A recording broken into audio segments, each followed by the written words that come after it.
Hello and welcome to the Healing Collaborative. I am Sheryl Hemmer. I am the host and the creator of Healing Collaborative. And I'm starting this podcast because I saw a need for healing of the mind, the body, and the spirit. And I personally have experienced a lot of pain in my body from car accident that I had prior. I've experienced trauma in my past, childhood trauma that I've been working through a lot of my life. And I've also experienced some spiritual trauma. And I really want to come on and share my story and in hopes of, maybe that could support somebody else. Additionally, I wanted to create a space where we can all connect and share our healing journeys and share what has worked for us. And what I've realized on this journey of life is that when we are working on ourselves and working on our bodies and working on our spirit or our mental health, that there are so many ways to heal and not one size fits all. There's not like a perfect recipe for you, just like stamped on the board of like, this is what you need to do, because there's really not. And what I've noticed for me specifically is that I might be attracted to one thing over the other. And maybe that resonates for me, but it doesn't resonate for somebody else. And so today, what I really wanted to share was my story and my healing journey and, tell you what I do as a healer. And then also, this is the first episode and I'll be sharing for this episode, but for the next episodes to come, I'll be interviewing people also who have, been on healing journeys or are healers as well, and discuss what is out there. And so, what can we do to support each other, connect, collaborate, and support? And really, those are huge players. And what I've noticed in my healing journey is really discussing and reaching out for support when I notice I'm in pain, I'm in suffering, I'm stuck, I'm challenged, or things are getting hard or they feel hard for myself. And so I wanted to share what I've experienced. And first, I want to tell you about myself. I am a veterinarian. For 6 years. I've practiced veterinary medicine. I am transitioning into intuitive healing work. And what that looks like is, right now anyways, is still on that healing journey, Reiki energy healing. And I do that for people, for animals. And I also am an animal communicator.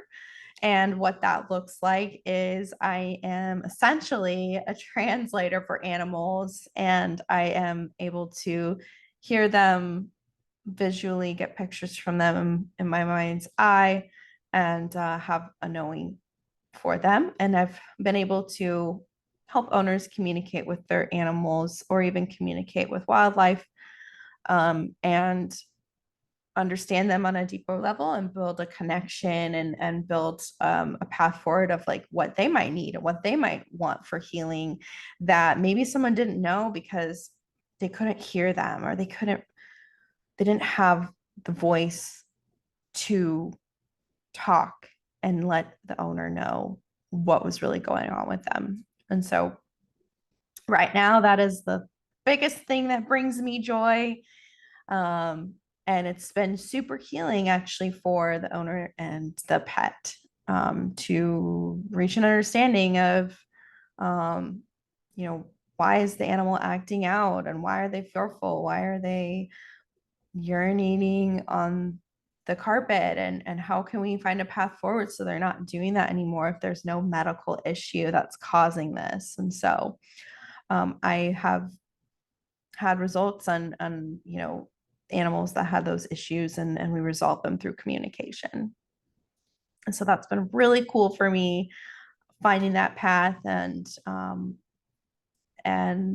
essentially I wanted to share with you how it all started. So it all started on a farm in Humphrey, Nebraska. That's where I was raised. And I was actually a very lonely kid. I spent most of my time with animals in the forest. And that's what I remember, anyways. Spending a lot of time with my cat, spending a lot of time with my dog, my chickens, spent a lot of time working with pigs. We grew up on a swine farm. And being on a farm, I had a father who was very strict and tough on us as kids. And essentially, that is something to where I had the lens of like hearing this information of, that strictness, or I need to be working all the time. I need to be doing better. I need to be, I'm doing this wrong. I'm doing this wrong. Like, you're not doing it right. Um, or hearing that kind of like constructive criticism, like, in certain ways, whether it be verbal, whether it be physical, constructive criticism from my dad. I'm a very sensitive being, and so I took that very, very seriously and harshly. And from the lens of, a small girl, um, I found it difficult to trust people. And I found it difficult to, not only trust other people, but found it very challenging to trust myself, because I was getting blamed for everything that went wrong on the farm. It seemed like that was my experience. And although it made, to this day, looking back, that is not necessarily true. That's how I experienced it as a kid. And so, that is a lot of the kind of mental, what do you call, trauma, or kind of lens I've been operating through, is like, I'm not good enough, or I'm not working hard enough, or, things aren't, um, things are hard. And that I need to be working really hard in order to make a living and get results. And so that, and also, you know, do not show your feelings, because if I show my feelings, I'm a crybaby and it's wrong. And so, um, that, that was where I was operating from most of my life. And so when I had this passion for animals and connecting with animals, didn't really connect with people very well. Found that very challenging to communicate with people, didn't really trust at the time. And I thought I wanted to do art for a little bit. It's also very like seclusive or reclusive area of expertise as well, where I was like, oh, I really want to maybe do something creative as an outlet for myself and my feelings, just because I found it very hard to express them, because I felt like my feelings were wrong. And I felt that way for a very, very long time, and it still comes up, to be honest. And um, I think that's why I connect with animals so deeply, and feel them emotionally, and get that knowing from them. So they really trusted me, and I trusted them right away. because they've always been there for me. They've been a source of unconditional love and acceptance and zero judgment. And so that's been, they've just been a key player in my life. And I feel that for a lot of my clients as a veterinarian. And it's been so challenging when they're sick or sad and not feeling well, and, guiding people through that experience of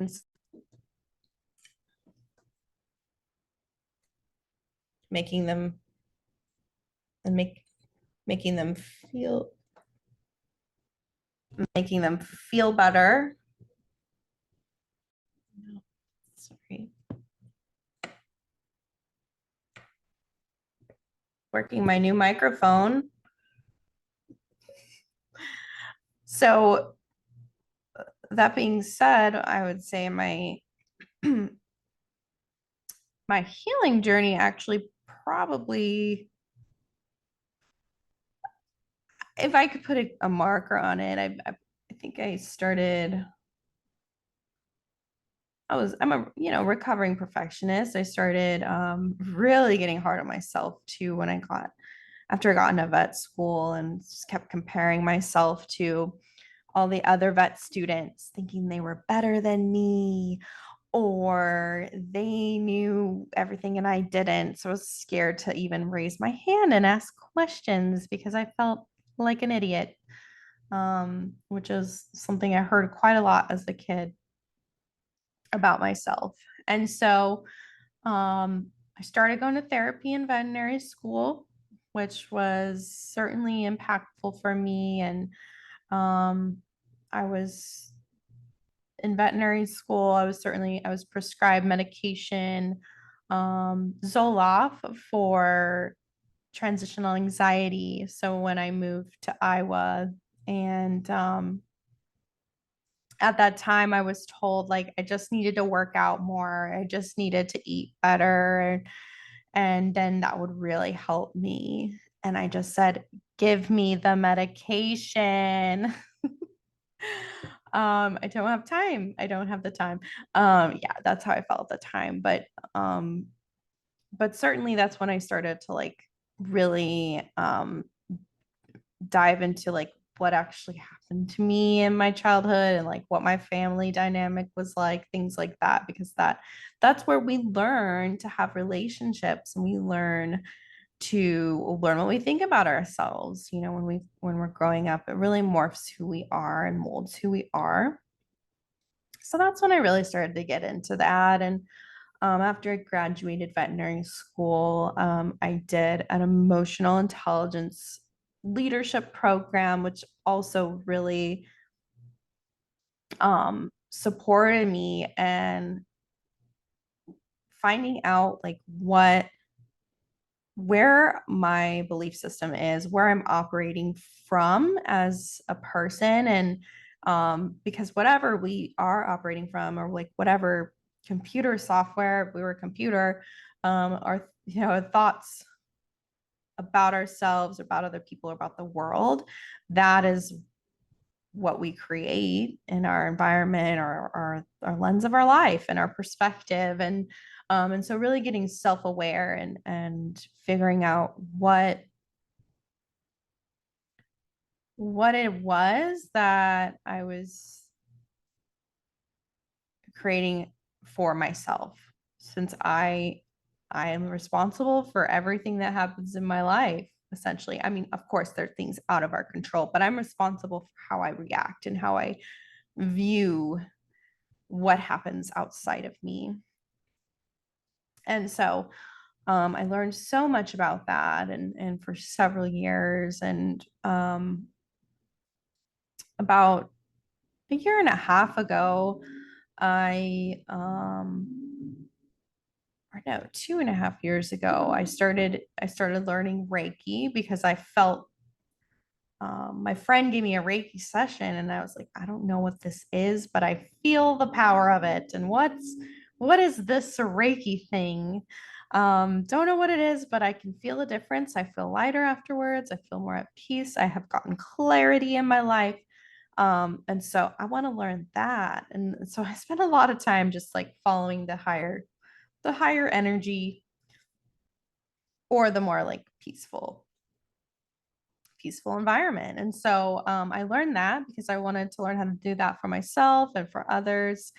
And now there's tons of studies about Reiki on how it lowers blood pressure, helps with anxiety. They call it healing touch in hospitals.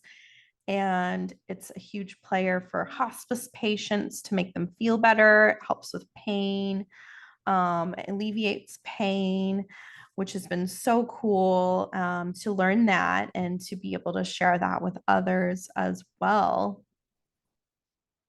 Not only that, but you know, a year and a half ago, I got in a car accident, and that has had some long lasting effects on my spine and my body. And so, there has been a few different methods that I've tried to help me with the pain that I'm experiencing in my neck from that. And one of them being yoga and yoga training. It seemed like yoga was the only thing that was like something that could alleviate my pain. It's like the healing through movement. And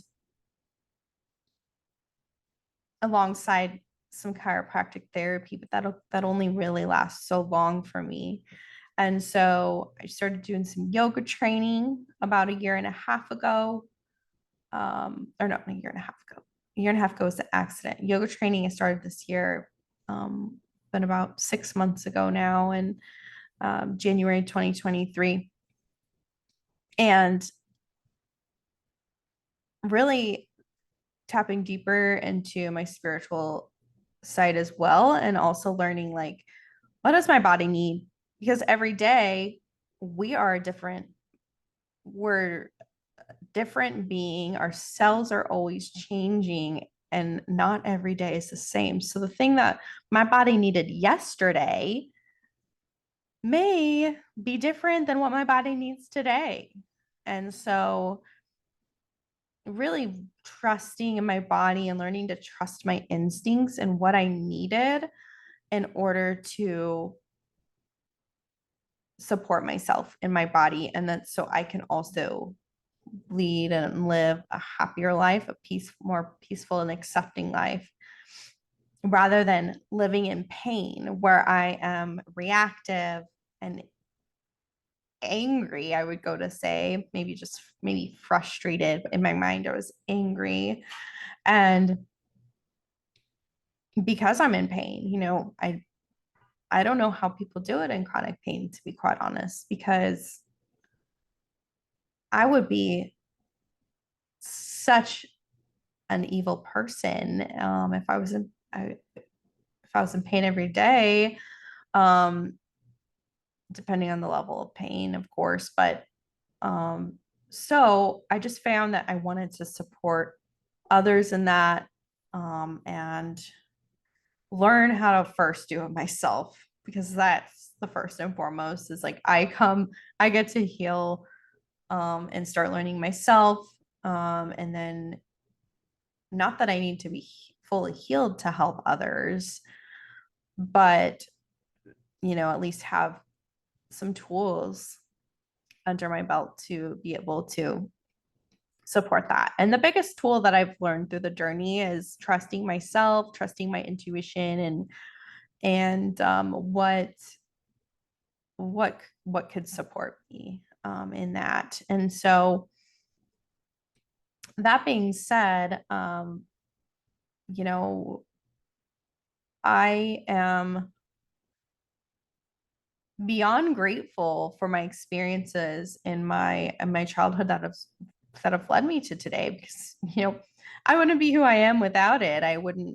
Be having I wouldn't be communicating with animals if I didn't feel like a lonely kid that felt disconnected from people. And I wouldn't be helping others if and helping balance their energy and heal and start to help with their bodies, if I hadn't also experienced pain and that traumatic experience where maybe like I had a relationship that didn't go well because I was in pain a lot and, saying things that I didn't mean at the time.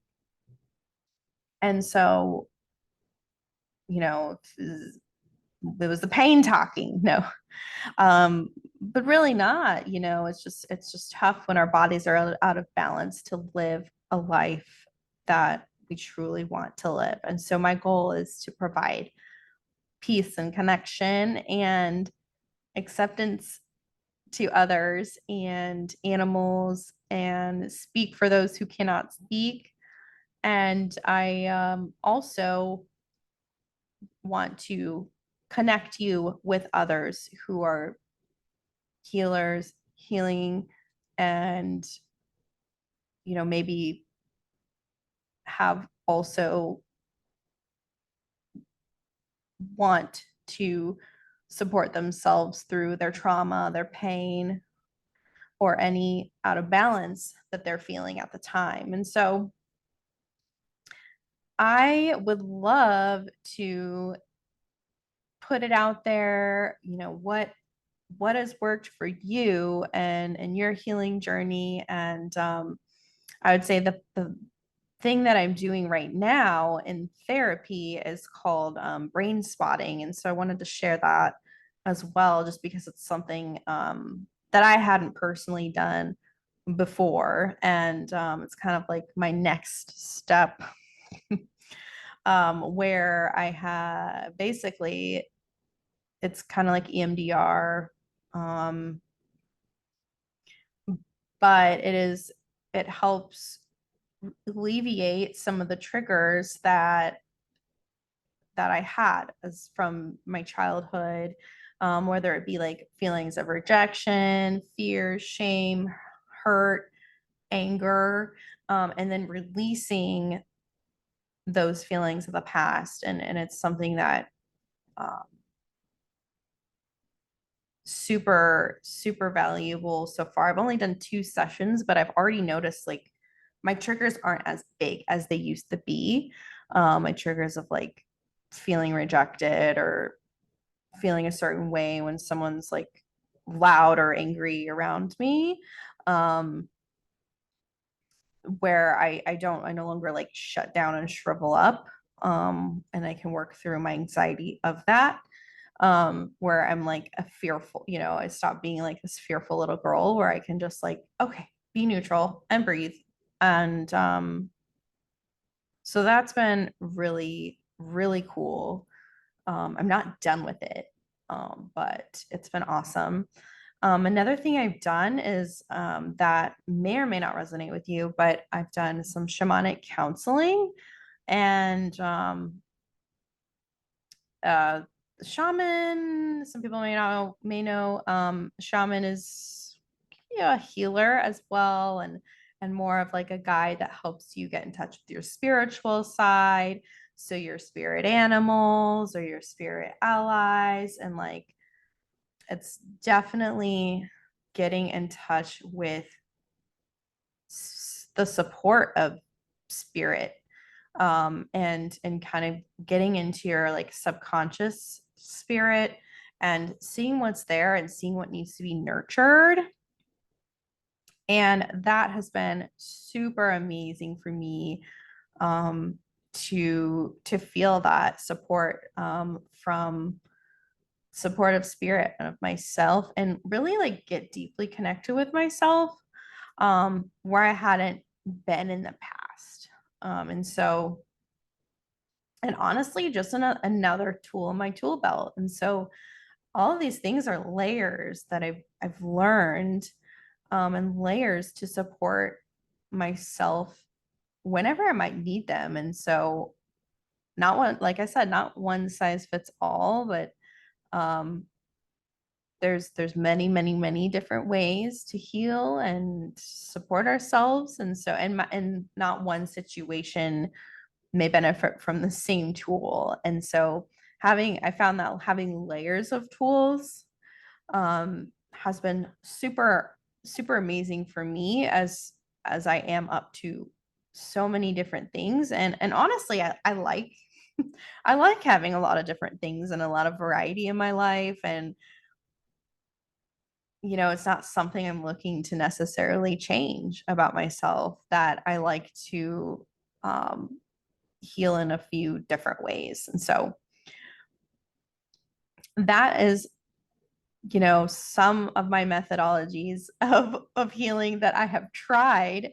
And honestly, all of them have helped me and shaped me who I am. And honestly, all of them have, I would say, have worked. And so, like I said, there's no shame or you know, I shouldn't I could say that. There's there's no reason to not try it. So there's no shame in trying it. Um, trying something, if you're like looking at it and you're like, well, should I try this? And it might take a while to find something that works. But just all I could say is like keep trying. I've definitely had several therapists that I didn't connect with and that were very challenging, but I really got clear on like how I wanted to feel in therapy and who I wanted, like what type of session I wanted. And then all of a sudden that certain therapist came into my life that would support me in the time that I needed. And so keep trying. If one thing isn't working, all I can say is like, please try something new and support yourself, because you're worth it and you deserve it, and you deserve to feel peace, and you deserve to feel accepted and loved, and you are loved, and you are a gift. You have so much to offer in this world, and I am happy to offer my services to you in whatever way I can. Please leave messages in the comment of maybe what worked for you. Like I said earlier, subscribe to my channel so that we can continue to connect and so that we can continue to share information from others. And I hope to see you next week in our podcast episode that we'll be having. I'll be interviewing my yoga trainer, one of my yoga trainers, from Omaha Integrative Care, and she's absolutely incredible. And she has had so much experience as a healer, a Reiki master, yoga trainer, and she's just like a wealth full of knowledge. And so I cannot wait for you to meet her, Stephanie Watson. She's been a huge player in my life, and I know she will be for you too. So I will see you next week, and lots of love, and talk to you soon.